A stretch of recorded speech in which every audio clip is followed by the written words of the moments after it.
Buenas tardes, amigos de Casa de la India en Valladolid y desde España. Estamos aquí en Buenos Aires, en Argentina, desde la Fundación Astinapura, en ocasión de que hemos concretado a través de la editorial Astinapura la edición completa del Mahabharata en español.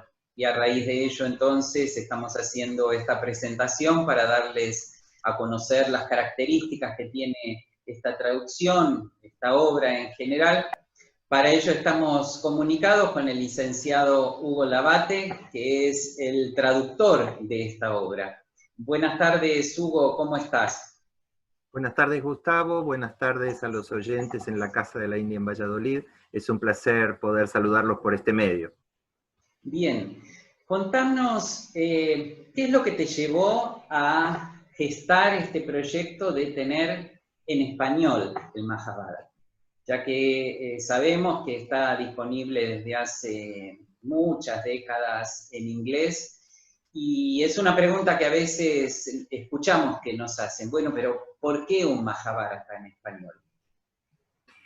Bueno, es parte de mi historia personal y una de las cuestiones que tengo vistas en cuanto a la pedagogía, que nadie aprende nada carente de un contexto, nadie puede comprender la dimensión de algo si no entiende el contexto en el que eso sucede. Yo tuve una vivencia directa de eso cuando en su momento, hace muchos años de esto, en la fundación, empezamos con la lectura del Bhagavad Gita, un elemento clásico, digamos, en la literatura hindú, pero en ese momento, leyendo el Gita, que es un libro pequeño, son unas, no sé, 50 páginas, 60 páginas, resulta que para poderlo captar en su dimensión, qué era lo que estaba pasando ahí, de qué dialogaban esos personajes, nos contaron en ese momento que eso pertenecía a una obra mayor, a una epopeya mucho más vasta, que era el Mahabharata, y ahí tuve un primer momento de curiosidad. Bueno, a ver, ¿cuál es ese contexto en el cual esta historia, este diálogo se sostiene? Y así fue como empecé a tratar de rastrear alguna edición completa del Mahabharata.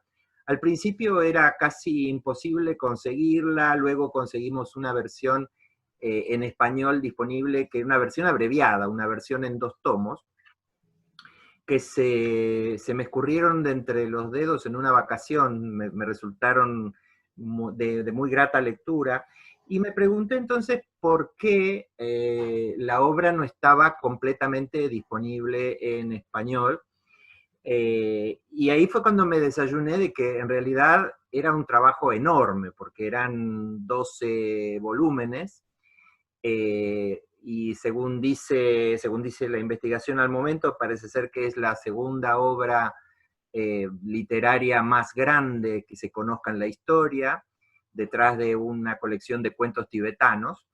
Y entonces, bueno, me resultó muy curioso eso, y me pregunté cómo era posible que una obra de esas características, que tiene tanto que ver con la cultura de India, con ciertos rasgos de la psicología humana, de tanta importancia, digamos, para entender a fondo esa cultura, no estuviera disponible en español. Así que ahí fue cuando comenzamos a indagar, ¿no? ¿Dónde podíamos acceder a la obra completa? Y hubo junto con la directora en ese entonces de la filial de la fundación donde yo estaba estudiando, y entonces nos acercamos a la Embajada de la India, que en su momento muy amablemente cuando le manifestamos la intención de conocer mejor la obra y eventualmente llegar a traducirla, nos hicieron llegar un juego completo, un ejemplar completo de los 12 tomos traídos desde India en una hermosa caja. Y eso así empezó la cosa, ¿no? yo creo que la posibilidad, el español como prácticamente la segunda lengua mayor de Occidente, con la cantidad de hablantes que tiene, con la enorme potencia cultural además que tiene en cuanto a literatura, en cuanto a poesía, no podía estar ajena a a un monstruo literario de este tamaño, ¿no? Así que creo que eso fue un poco lo que me animó a llevarlo, a proponer este trabajo, que en principio intentó ser un proyecto colectivo, un proyecto que arrancamos entre varias manos, pero que después luego, por los avatares de la vida, se terminó siendo un ejercicio personal. Así que creo que esos son algunos de los motivos por los cuales me pareció interesante que estuviera disponible en español para disfrute del amplio público que significaba darle ese acceso. Al momento de elegir la obra inglesa desde la que ibas a trabajar, porque sabemos que no hay una única edición inglesa, tu elección evidentemente no fue azarosa, sino que te ubicás en una obra original, en uno de los momentos quizás de mayor revolución en el sentido propio de la palabra en la historia de la India, que es fines del siglo XIX, principios del siglo XX en Bengala, más específicamente en Calcuta, donde se gesta el llamado renacimiento bengalí y por consonancia el gran renacimiento de la India. Contanos entonces acerca de las características de esta edición sobre la que trabajaste y sus dos personajes asociados. Bueno, un poco para agregar un poco así como de misterio, la obra cuando se publicó fue publicada bajo el nombre de su editor, no fue publicado quien la estaba traduciendo, sino que se publicó en una serie de folletines, se iba publicando por capítulos, a lo largo de un periodo bastante largo, si mal no recuerdo, cerca de 13 años más o menos, que fue el tiempo que se tardó en hacer la traducción completa del original sánscrito. El editor, que fue el mentor de esta obra, un bengalí de nombre Pratap Chandra Roy, hacia fines de los 800, era un hombre de una incansable energía, de una capacidad de trabajo enorme. Ya desde pequeño cuentan algunas anécdotas o algunas historias sobre su vida que lo pintan de cuerpo entero, que ya desde niño se las ingeniaba para vender pequeñas cositas y con ese dinero que lograba vendiendo en la calle comprarse libros, ¿no? Se ve que entre él y los libros había algo personal,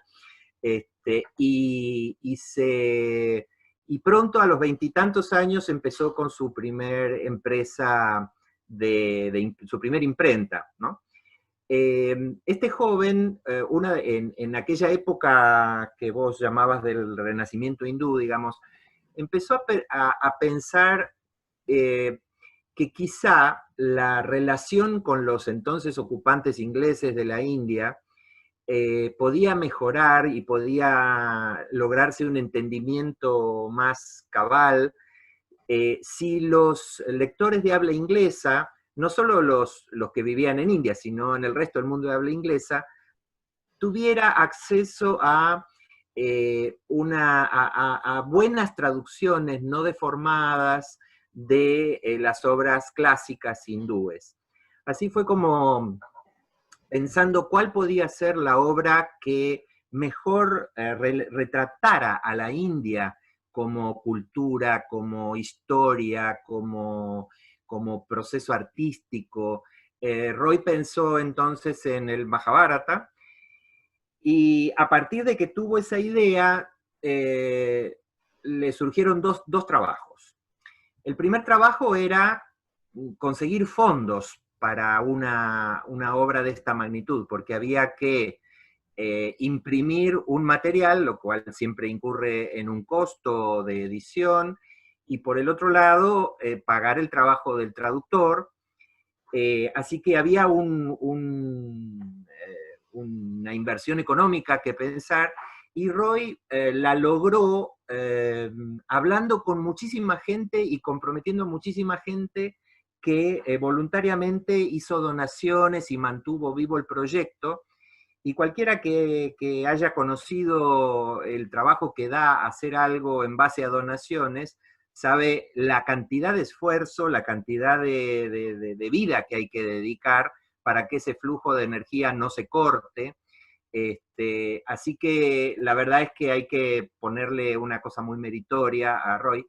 Y la otra cuestión fue encontrar al traductor adecuado, porque él no quería una traducción que fuera, que no le hiciera justicia al Mahabharata como tal. Entonces necesitaba buscar a alguien que reuniera, primero, una excelente capacidad de expresión en inglés escrito, y por el otro lado, alguien que tuviera la voluntad de poder llevar adelante una obra tan vasta, que en muchos casos implicaba leer no solo versiones diferentes, ya que en India hay varias versiones distintas del Mahabharata en las lenguas originales, y sino que podrá ahí procesar los comentarios, y esto, o sea, tenía que ser a la vez alguien muy bueno en inglés y en redacción, y a la vez alguien que fuera un erudito o un pandit en términos clásicos del saber hindú. Así Claro, que porque ahí le llegó, sí. esto que mencionás es importante porque no es simplemente una traducción lisa y llana, sino que hay todo un trabajo de cotejar las distintas versiones que en la propia India existía, que como sabemos en muchos casos son muy divergentes, ¿no? Sí, incluso no, por un lado las diferentes versiones y por el otro lado además las diferentes interpretaciones, porque hay algunos versos o algunas partes, digamos, que podrían ser oscuras desde el punto de vista de la comprensión, y que para traducirlas, ya sea inclinándose por una palabra o por otra, cambia completamente el sentido. Entonces, la necesidad de buscar a alguien que pudiera resolver esos acertijos y pudiera darle una mirada uniforme, digamos, a la traducción, era bastante importante. Ahí fue entonces cuando a Roy le recomiendan a un periodista, que es Kishari Mohan Ganguly, que fue además director de escuela, escritor, un hombre de un gran conocimiento, que estaba trabajando a la sazón estaba editando una revista. Entonces, se ganaba básicamente la vida con esa revista que editaba.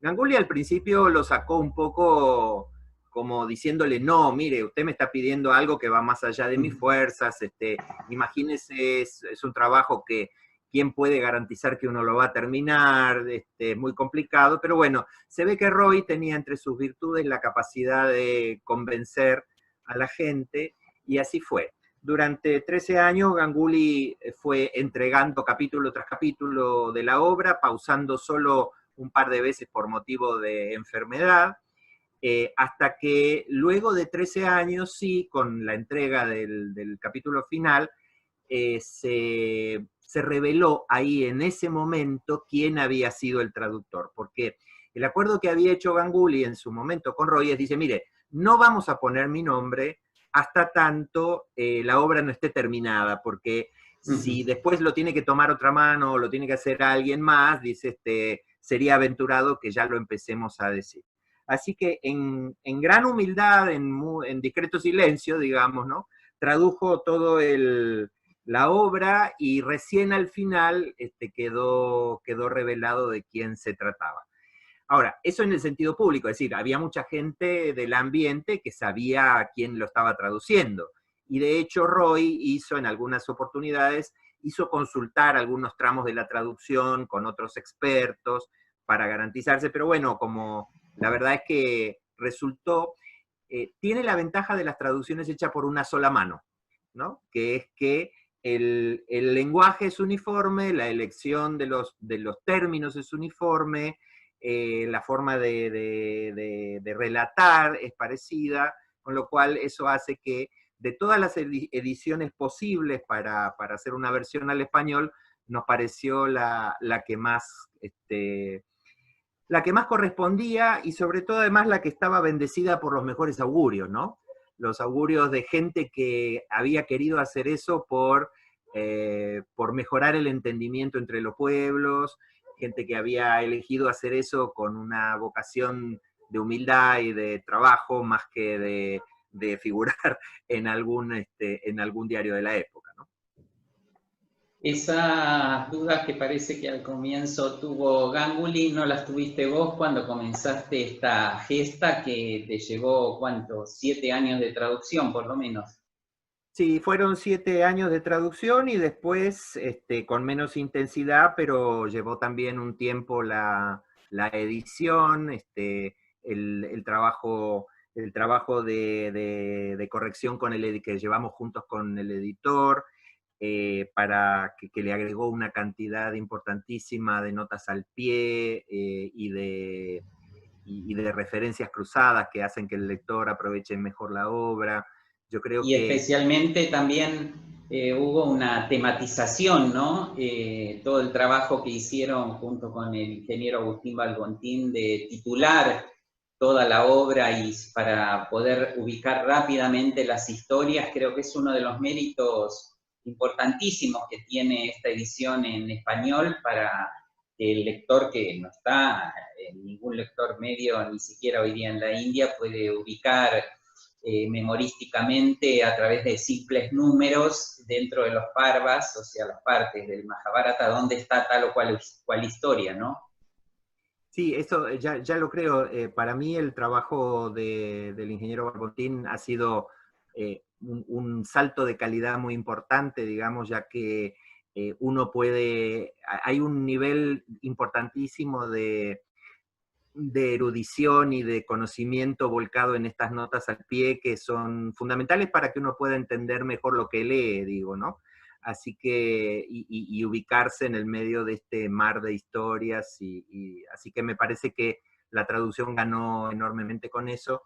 Y en total, desde que empezamos hasta que apareció el tomo 1, deben haber pasado casi unos 12 años, me imagino, más o menos. Y desde el 1 hasta el 12, que ha finalizado la edición, calculo que otros 7 por lo menos, entre 6 y Sí, 7, así que estamos en una obra que ha llevado casi 18 años, como 18 días dicen que fue la batalla del Mahabharata, ¿no? así es. Y algo que también comentaste, todo el trabajo que hicieron ustedes de notas, que no se limitaron simplemente a traducir las notas de Ganguly, que pueden tener quizás al día de hoy 100 y pico de años, y para otro tipo de público, sino que han desarrollado un cuerpo de notas importantísimo, creo que andan en 500 notas cada uno de los tomos, dedicado al lector contemporáneo en idioma español, ¿no? Exactamente, exactamente. Es algún caudal valiosísimo de información. Yo creo que hay ahí como para que cualquier lector actual pueda tener una dimensión cabal de lo que está leyendo. ¿Y qué vigencia sigue teniendo hoy el Mahabharata para nosotros, año 2020, occidentales, hispanoparlantes, que te sigue motivando y te sigue haciendo eco en sus palabras, en sus historias? Yo creo que hay dos elementos, uno que es más de tipo formal y otro que tiene que ver con el contenido. En cuanto al aspecto formal, el Mahabharata es una epopeya y en ese sentido comparte lazos de parentesco con la Ilíada, la Odisea, la Eneida y otras grandes creaciones monumentales de la humanidad. Se diferencia de ellas por su tamaño, digo, ¿no? La Ilíada y la Odisea caben cada una en un volumen corto, mientras que el Mahabharata es mucho más grande, pero por lo menos en cuanto al género, para la persona que ama la literatura, el género épico tiene unas constantes que son interesantes, digamos, ¿no? Es decir, plantea conflictos morales, plantea la toma de decisiones en base en momentos difíciles. Las epopeyas son textos que las culturas dejaron como textos didácticos, ¿no? Textos para dejar reflejado cómo es el comportamiento esperado de las personas en determinadas situaciones, y en ese sentido transparentan mucho los sistemas de valores, los sistemas de creencias, qué es lo importante, ¿no? Y ahí me parece que eso todavía nos dice algo a las personas de hoy día, ¿no? Enfrentados a tomar decisiones en tiempos difíciles, como a cada generación le toca resolver lo suyo, cómo lo hacemos. Y el rasgo formal al que me refería es, en este caso particular, el Mahabharata tiene una estructura más oriental que la Ilíada y la Odisea. Cuando digo oriental me refiero a una práctica que es muy común en la literatura antigua de Oriente, incluyendo Las Mil y una Noches, incluyendo otros libros de la tradición oriental, que es el cuento adentro del cuento, ¿no? Es decir, alguien empieza a contar una historia y en el medio de la historia, el personaje de la historia comienza a contar una historia donde a su vez hay un personaje que relata, y luego hay que cerrar esas muñecas rusas, ¿no? Como retrocediendo para atrás. Es un dispositivo bien interesante, ¿no? Donde aparecen capas de sentido, aparecen diálogos internos adentro de la obra, ¿no? Y eso hace, por ejemplo, es un dispositivo completamente, uno diría desde el punto de vista literario, ¿no? El tema de los flashbacks, de ir para atrás, ¿no? Estamos en un determinado momento, pero hay que contar una historia de algo que esto pasa porque antes había ocurrido y ahí vamos para atrás en el tiempo. Así que esta idea que parecería tan moderna, ¿no? Como de un quiebre de la línea temporal, ¿no? Ya era practicado por este tipo de literatura en aquel entonces, ¿no?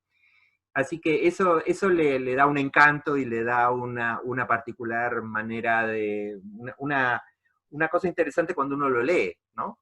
Mantiene la atención, mantiene el foco y te lleva y te trae, ¿no? Juega de alguna manera con el lector. La otra, más allá de estos aspectos formales o literarios, si se quiere, después el otro punto que para mí tiene un valor más profundo, y es la representación del conflicto al que se enfrentan los seres humanos cuando fuerzas más poderosas que ellos los transitan, ¿no? En las epopeyas, como forma clásica, siempre está presente la intervención de lo divino, ¿no? Siempre aparece algún rasgo donde las fuerzas que se están moviendo son algo más que humanas, y eso pone a los seres humanos en una situación de mucha tensión, porque cuando estamos enfrentados a algo que no somos capaces de manejar, que no entra en el alcance de nuestra pequeña vida humana, aparecen entonces conductas y rasgos psicológicos más propio de lo heroico, más propio de el tener que hacerse cargo de una situación aún sin saber cómo se va a salir de ahí, ¿no? Y ahí me parece que hay algunos personajes o algunos retratos. El Mahabharata tiene algunos retratos psicológicos de una profundidad muy interesante, digamos. Por ejemplo, la historia del padre que no supo poner límites y que a causa de no haber sabido poner límites desató la guerra que destruyó un imperio, ¿no? Y ver esa tensión palpable todo el tiempo entre que no sabe cómo hacer para controlar a su hijo sabe que su hijo está haciendo las cosas mal, pero al mismo tiempo él no sabe cómo parar, ¿no? No sabe, el cariño lo tiene obnubilado, no sabe cómo parar. O el tema, u otro de los motivos de la obra, son los secretos, ¿no? El secreto guardado durante tantos años, que era una vergüenza y que nadie lo quería contar, y que en algún momento, bueno, finalmente se tiene que revelar, y cómo la persona que guardaba ese secreto vivió sufriente toda la obra por cargar encima de sus espaldas esa cuestión, ¿no? Y después quizás otros personajes que uno podría decir menos multicolores, pero con grandes formas de mostrar. Por ejemplo, el que odia todo el tiempo, el que comprende todo el tiempo, el que dice esto va a pasar de todas maneras, así que no te preocupes, ¿no? Es un gran muestrario de tipos psicológicos que realmente tienen su validez al día de hoy, es decir, son rasgos de la humanidad, ¿no? Eso no se ha perdido. Y finalmente, bueno, uno de las partes quizá más sustanciales de la obra tiene que ver con la larga conversación que tiene el abuelo explicándole a su nieto el arte de reinar, el arte de gobernar, que ocupa una porción importante de la obra y donde uno realmente ve reflejado, digamos, casi como en un compendio, un resumen del pensamiento metafísico, del pensamiento político, del pensamiento histórico, que era propio de aquella época y que realmente es como leer una enciclopedia prácticamente. Dicen el propio libro dice de sí que lo que no es, lo que existe está en este libro, y lo que no está en este libro no es importante. Así que la verdad es que, bueno, por su extensión hace que uno tenga que creerle, me parece. Bueno, Hugo, te agradecemos mucho este acercamiento a través de este mecanismo del Zoom que nos permite estar el uno con el otro, y desde aquí con la gente de España interesada en la edición de esta obra, que desde Argentina comienza a difundirse hacia el resto del mundo hispanoparlante. Y vamos a continuar en esta presentación con cuál es la vigencia que tiene para la propia India estas historias sagradas en general y en particular la del Mahabharata. Así que muchas gracias por tu participación y desde ya, bueno, por la gran tarea llevada adelante para que esta obra pudiera ser dada a luz, ¿no? Bueno, muchas gracias a ustedes y ojalá que lo puedan disfrutar. Y seguimos entonces, amigos, como les comentábamos, con la presentación de cómo las historias del Mahabharata y las historias sagradas en la India tienen aún hoy día una gran vigencia.